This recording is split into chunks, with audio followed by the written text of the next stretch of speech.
নেটের মধ্যে যদি কেউ জেআরএফ ক্লিয়ার করে তখন কি হবে, গভর্নমেন্টকে তাকে একটা গ্রান্ট দিতে হয় তো, তাকে একটা অনুদান দিতে হয়, মান্থলি তাকে একটা বেতন দিতে হয়। সে এখন পিএইচডি করছে, সে রিসার্চ করছে, কিন্তু রিসার্চেবল পজিশনেও কিন্তু তাকে একটা মান্থলি বেতন দিতে হবে, এটা বাধ্যতামূলক। হ্যাঁ, 20,000 দেখ, 22,000 দেখ, 25,000 দেখ, যেমন যেমন আলাদা আলাদা তার কোয়ালিটি সেই হিসাবে তাকে দেবে। এটা হলো বাধ্যতামূলক। কেন? সে অমুক জিনিসটা পাস করেছে, সে নেট ক্লিয়ার করেছে, জেআরএফ ক্লিয়ার করেছে। আগে কেউ যদি টেট ক্লিয়ার করতো মাস্টার হয়ে যেত, এখন বর্তমানে তো আর বলে লাভ নেই, টেট ক্লিয়ার করে সব ঘরে ঘরে বসে আছে, ফ্রেন্ডস বলো। তো ভগবানের এটা বাধ্যতামূলক আছে, কেউ যদি 100টি অশ্বমেধ যজ্ঞ করে তাহলে তখন তাকে ইন্দ্র বানাতেই হবে। তা দেবরাজ ইন্দ্র কেউ অশ্বমেধ যজ্ঞ করলে তাকে ডিস্টার্ব কেন করে? কেউ অশ্বমেধ যজ্ঞ করছে, তা দেখবে যে যে অশ্বমেধ যজ্ঞ করেছে সবাইকে কিন্তু ইন্দ্র গিয়ে ডিস্টার্ব করে। ইন্দ্র কেন ডিস্টার্ব করে? তুমি বসে আছো একটা চেয়ারের উপরে, একটা গদির উপরে, তুমি প্রধানমন্ত্রী হয়ে বসে আছো, তুমি জানো যে অমুক ব্যক্তি এত পরিশ্রম করছে, এত খাটছে, যদি ও সফল হয়ে যায় তাহলে তো কালকে সে আমার জায়গায় বসবে, তখন তুমি কি করবে?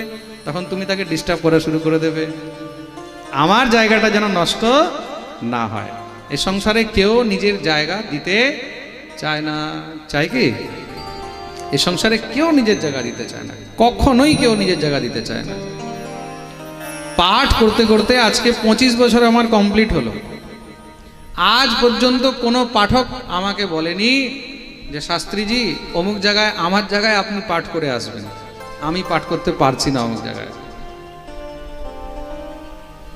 আপনাদেরকে একটা বাস্তবিক সত্য কথা বলছি, আজকে যত পাঠ করি, এক সময় তো ছিল যে এত পাঠ করতাম না। তো কোনো সময় আমার পিতৃদেব হয়তো কোনো পাঠককে বলেছেন, খুব নামী পাঠক, যে তোমার তো কিছু অনেক পাঠ থাকে যেগুলো তুমি করবে না, ওগুলো তখন আমার বয়স বহুত কম ছিল যে আমার ছেলেকে বলবে, হ্যাঁ হ্যাঁ বলবো বলবো বলবো, কিন্তু কোনোদিন আজ পর্যন্ত বলেনি। হয়তো অন রেকর্ড বলছি, কেউ দুনিয়ার মধ্যে বলতে পারবে না যে আমি গোবিন্দ বল্লভ শাস্ত্রীকে বলেছি যে আমার জায়গায় তুমি পাঠ করে আসো। কিন্তু আমি নিজে কত পাঠকদেরকে যে পাঠে পাঠিয়েছি আমি নিজেই জানি না কাউন্টিং, যে আমি পাঠ করতে পারবো না অমুক জায়গায়, নিজে ফোন করে একটা কাজ করো, তুমি চলে যাও ওখানে পাঠ করে আসো। হ্যাঁ, আমি যখন ফোন করে বলছি তখন তারা আমাকে ফোন শুনে একদম চমকে যায়, মহারাজজি আপনি পাঠাচ্ছেন আমাদেরকে পাঠের জন্য? কি হলো? আরে মানুষের ভয় তো এটাই হয় যে আমার জায়গা অন্য কেউ গেলে আমার জায়গাটা দখল করে নেবে, আমার থেকে। আমি বলি তোমরা যাও, আমার থেকে ভালো পাঠ করো, কি আছে? এই সংসারে আমি কিচ্ছু নিয়ে আসিনি। আমি যেদিন এসেছিলাম আমার গায়ে একটা কাপড়ও ছিল না, খালি হাত এসেছি। আমি জানি যেদিন আমি যাব সেদিন আমি খালি হাত যাব, কিছু আনিনি, কিছু নিয়েও যেতে পারবো না। যা করছি এখানেই রেখে যাব। এই যে মন্দির বানাচ্ছি, এই যে আমি বৃদ্ধাশ্রম বানাচ্ছি, এই যে এত কিছু করছি, আমি জানি সব আমি এখানে রেখে যাব, আমি কিচ্ছু সঙ্গে নিয়ে যাব না। কিসের জন্য মোহ করব, কিসের জন্য আমি করব? তাই সংসারের মানুষ এই মোহটাকে ত্যাগ করতে পারে না, এটা বিশাল বড় মোহ। কিন্তু মানুষ নিজের পদ, নিজের প্রতিষ্ঠা, নিজের জায়গার মোহ কেউ ত্যাগ করতে পারে না। আমার জায়গায় কেউ নেবে? ওরে বাবা, কেউ নিজের জায়গা দিতে চায় না। তা দেবরাজ ইন্দ্রও পর্যন্ত ভয় পায় যে আমার জায়গাটা যদি কেউ নিয়ে নেয়। এটা হয়, একটা ইনসিকিউরিটি সবার মধ্যেই থাকে। আর কাদের মধ্যে থাকবে? যাদের ভিতরে মোহ আছে। মোহটা ত্যাগ করা অত সহজ নয়। প্রেম সে বলো। জীবনে কোনো জিনিসের প্রতি মোহ করবে না, ঈশ্বরের উপর ভরসা রাখুন, যেই হোক না কেন। যারা লাইভ শুনছে সবাইকে বলছি, ভগবানের উপরে ভরসা রাখুন। ভগবানের উপর যদি বিশ্বাস আছে, ভরসা আছে, তিনি আপনার সব ব্যবস্থা করে রেখেছেন। আমার এক এক দিনের হিসাব ফিক্স করা আছে। আমি আজ এখানে আছি এটাও কিন্তু নিহিত আছে, ভগবানের ডায়েরিতে ফিক্স আছে। আজকে আমি এখানে বসে আছি, এখানে বসার কথা ছিল না। 29 অক্টোবর থেকে নিয়ে এই 4 নভেম্বরের পাঠ আমাদের ফিক্স ছিল রানাঘাটে।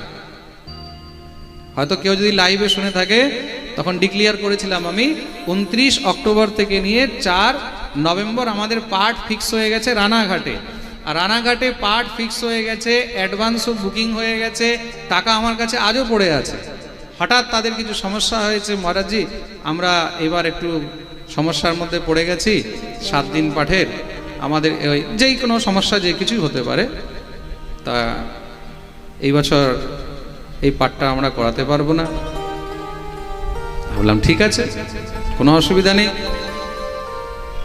দেখুন আমি পাঠের মধ্যে প্রচার করে দিয়েছি অমুক ডেট থেকে অমুক জায়গায় পাঠ হবে, কেন বুকিং হয়ে গেছে, তাদের অ্যাডভান্স টাকাও আমার কাছে চলে এসেছে, ডেট ফাইনাল হয়ে গেছে, জায়গা ফাইনাল হয়ে গেছে, সব কিছু ফিক্স হয়ে গেছে, ক্যান্সেল হলো।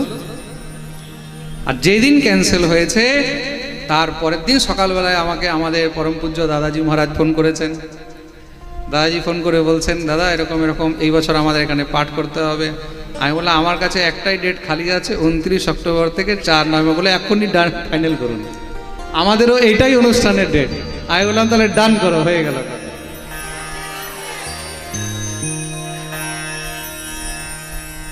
तो दाने दाने पर लिखा है